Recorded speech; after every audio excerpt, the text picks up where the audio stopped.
Hey guys, thanks for stopping by my channel. Today we're making Crockpot soda pulled pork.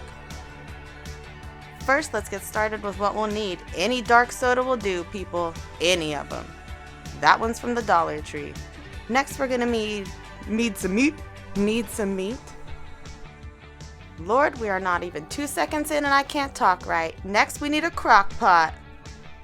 I'm just gonna go ahead and slap that meat on in the crock pot. And then all you gotta do is cover it up with whatever soda you picked out. Bada bing, bada boom.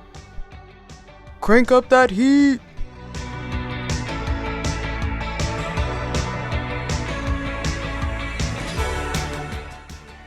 And here we are at our 2-hour meat check. Let me grab a fork. Nope, it's not done. It should be falling apart like that as soon as I push it with the fork. So let's cut it into 4 chunks, quarter it up, and give it a chance to stew some more. Set that crock pot to low, baby.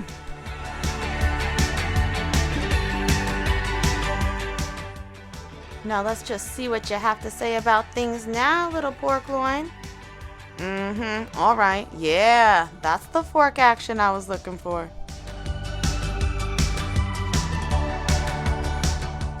So what I've done here is I've drained off all those unnecessary juices. And I divided the pork into 2 bowls, and now I just took 2 forks and I'm shredding it up.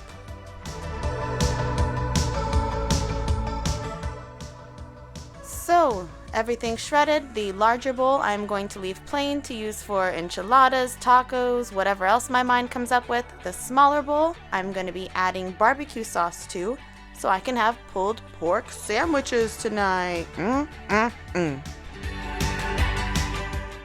Bam! And just like that, my friends, we knocked out 3, 4, maybe even 5 meals with little to no effort. Thanks for watching. I appreciate all the love and support. Please like, comment, share. I love to hear from you guys. Bye!